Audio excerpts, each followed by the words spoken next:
Let's talk about how to form a single member LLC. A lot of people are interested in having an LLC, but sometimes if you're by yourself and you don't want to form a multi-member LLC, you need to have a clear idea how to form a single member LLC. So this is the gist of today's conversation. So here's the approach I want you to really pay attention to. So if you are the sole owner of your business, a single member LLC can help protect you from liability for business obligations. And so the cool thing is that but I need to specify though, you do not have to operate as a sole proprietor. Okay. Solo entrepreneurs can minimize their potential liability and maximize their tax benefits by forming a single member LLC. So when we talk about LLC, basically the LLC just means a limited liability company, and the owners of an LLC are called members. So a single member LLC is a limited liability company that only has one owner. The limited liability part of your single member LLC's name means that you are not personally responsible for the LLC's debt and obligations unless you have signed a personal guarantee. This is why it's really important when you go for a loan or line of credit or any kind of or even business credit card that you really read the fine prints revolving around personal guarantee. And so if the LLC cannot pay its bills and gets sued, only the LLC's money and assets can be used to satisfy the debt. Your home, car, and personal bank account are not at risk.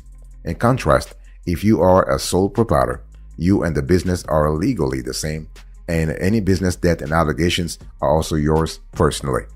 Now, let me talk quickly about some reasons to form an SMLLC, in other words, a single member LLC. Limited liability is the main reason solo business owners form an LLC, but establishing an LLC can also have other advantages. For example, single member LLC taxes are flexible. A single member LLC is ordinarily taxed like a sole proprietorship, but it can choose to be taxed as a corporation if that is more advantageous to the business owner. An accountant can advise you on the best tax status for your LLC. Many small business owners prefer LLCs over corporations because they have a more flexible management structure and typically have fewer record keeping and reporting requirements. Forming an LLC helps protect your business name from use by competitors. Also, states do not allow two business entities to be formed with the same name. An LLC formation creates a public record that you are using the name. Outsiders may view your business as more legitimate and credible if it's an LLC instead of a sole proprietorship. Boss, welcome back to the show. It's really a pleasure to have you here. Make yourself comfortable. You are going to enjoy today's conversation.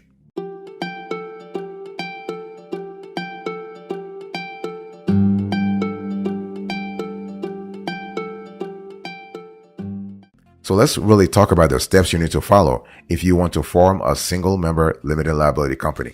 So the first thing you want to do is that you need to go to your state's Department of Corporate Affairs. It can be the Secretary of State or similar website. What you want to do is you want to find out if the name you want is available. Let's say you want to have you are John Doe, right? And you want to incorporate as John Doe LLC.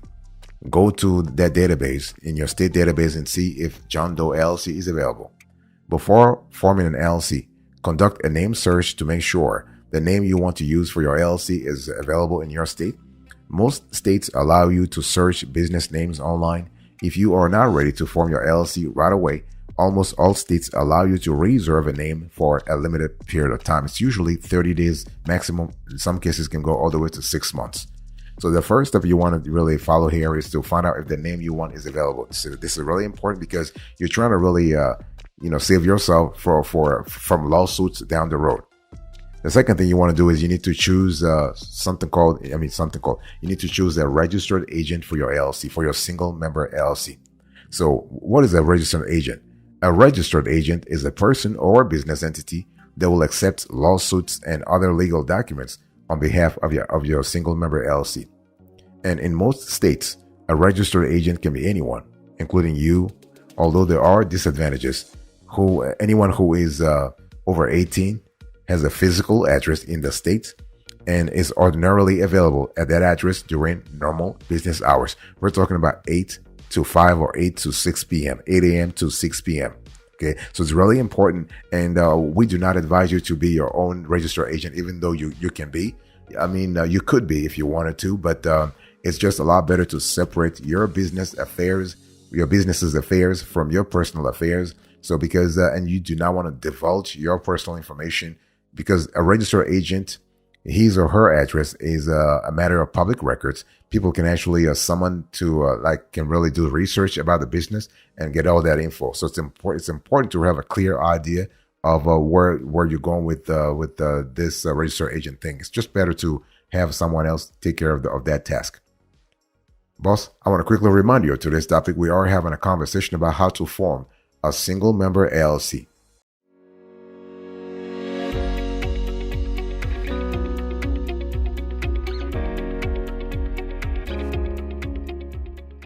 The third thing you want to do here is to prepare articles of organization, and you also need to have an LLC operating agreement. Let me just explain to you those two elements. First of all, let's talk about articles of organization. Now, articles of organization, it's just something you need to file with, in some cases, they call it certificate of formation. Maybe in your state, they call it differently, but it's pretty simple. It is a document you need to file with state authorities that will actually officialize your single member LLC. Each state has a form for the articles located on the websites of the Secretary of State or other agency that handles business filings. Okay. And you will typically need to provide the name and address of your single member LLC, the name and address of the registered agent, and the purpose for which the single member LLC was formed in the first place. You may also need to say whether the LLC is managed by its members or by managers. So if you're a single member LLC, you got to really say whether you are going to manage the LLC yourself or you're going to outsource the management tasks to a third party. And the single member LLC operating agreement is actually a separate document that describes in detail such things as how your single member LLC will be run, how new members can be admitted, and the procedure if you sell or close the business. It is not filed with the state, but is kept at your main place of business. The thing I'm trying to say here is that even if you are one person within the business, you need to have an LLC operating agreement just in case something were to happen. Okay. And for instance, if you were to, let's say you want to expand your LLC later on to other members, or let's say something were to happen and people are trying to figure out how your LLC operates on a day-to-day basis.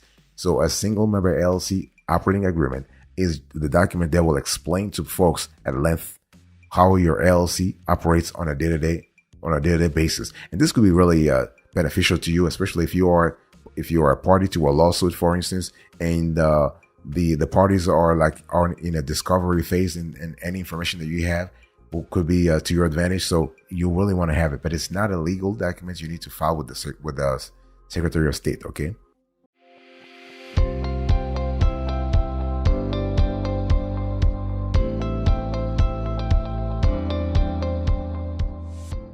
So the next thing you want to do here is that so step number 4, you need to submit the articles of organization together with the filing fee. Now the thing here is that the filing fees, you could probably just budget around $50 all the way to $100, depending on, in California, the fee can be a little higher.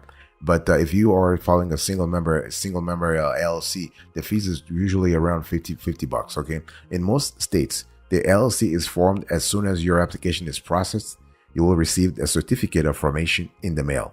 And it's important to keep that certificate of formation in the appropriate place, because basically if you were to go later on for a business loan or for a business credit card or a business line of credit or any kind of contractual arrangement, some parties might ask for proof that you are indeed an LLC. So if you have a certificate of formation from state authorities, that's a great piece of proof, or piece of evidence that you are indeed an LLC.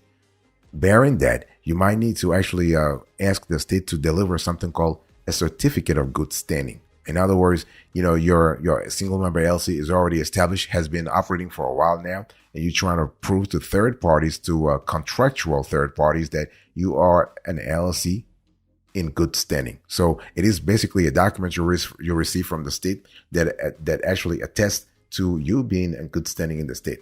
So when we talk about submitting the articles of organization, one thing I want to say here is that when anything you submit, whether you do the submission electronically or via regular mail, via paper, regular mail, just make sure that you have extra copies for yourself. You want to have copies of anything you actually exchange with state authorities, so that if something were to happen, you can go back to that paperwork and say, you know what, hey, listen, here is the file that I sent you, and here is the info that I submitted to you. So always keep copies, and don't forget the filing fee. Now, if $1 is missing, if 50 cents are missing, they're not going to process your application. And in some cases, if you want to expedite the whole process, some states will charge you extra, but they will actually, instead of waiting for 1 week or 2 weeks before processing everything, they can actually process your application, your LLC application, within 24 hours. But you're going to have to pay a certain fee for that. Boss, I want to quickly remind you of today's topic. We are having a conversation about how to form a single member LLC. The next thing you want to do here is to obtain a federal tax ID number. Now, this is optional because if you're a single member LLC, you can actually use your social security number, but it's just a lot better to use your EIN. Let me just explain. A single member LLC that does not have employees, is taxed as a sole proprietorship, and does not pay certain other business taxes is not required to have a federal tax ID number. You can use your social security number instead. However, your bank or lender may require a tax ID, and you might not want to use your social security number for business matters. You can obtain a tax ID number for free on the IRS website. The thing is that this is a really important. A lot of solopreneurs, a lot of solo entrepreneurs who are single member LLCs, they do not want to have an EIN, but that's a big mistake for several reasons. Number one, an EIN is an extra layer that allows you to separate yourself from your business matters. So to actually divorce your personal affairs from your business affairs. Okay, so do not use your social. Can you imagine anytime you apply for a credit card or loan or line of credit, you have to put your social everywhere. You open a bank account, you have your social. Now, your social is very important. This is actually an important part of your identity there, so you do not want to divulge it. If somebody were to use or misuse, if you will, misuse your EIN, that's quote unquote better than they misusing your social, right? Because the consequences are larger and more dire if somebody were to use your social versus your EIN. That's one. Number two, you want to show lenders and other contractual parties that you are indeed professional. You are a legit business. I mean, I even forgot to mention that an EIN can be a required criterion if you're applying for a net 30 vendor. Like if you're applying to become a net 30 vendor, net 30 account, they might ask you for an EIN. So this is important also for tax purposes. If you were to file as an S corporation or file as a C corporation, it's better if you have an EIN.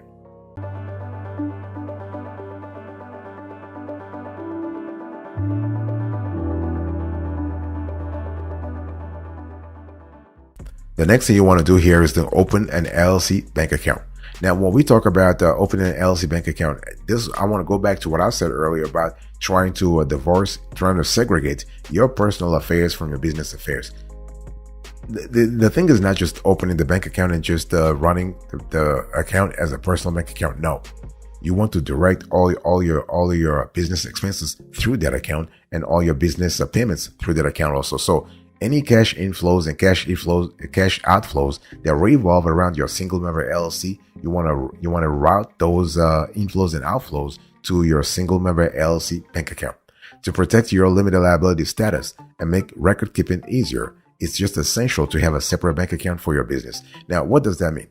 How do you protect your limited liability status? Well, the thing is that there's something called the corporate veil, and if you do not show the judge or any court or any third party that you are indeed running your business as a business and you are ordinarily mingling your business affairs and your personal affairs, the court might order something called piercing the corporate veil. And if they pierce the corporate veil, that means they can go after your personal assets. You do not want that. Okay, so you want to actually open an LLC bank account, and the best way to do this is to go to your current institution. So you go to your current bank or your current credit union, and you ask them to open a business account, and specifically an LLC business bank account. All banks in the country, all credit unions in the country that offer business accounts will honor that. They will honor your your request for an LLC bank account, not a problem. And you want to have that. And again, I want to insist on the fact that you want to direct all of the cash inflows and cash outflows onto that account, so you can monitor things. You can monitor your liquidity better and know exactly how much you're spending and how much revenue you're generating. That way, come tax time, you'll be able to file your taxes quickly. You'll be able to know exactly what's really happening, and you can really change things as you go along. Fantastic.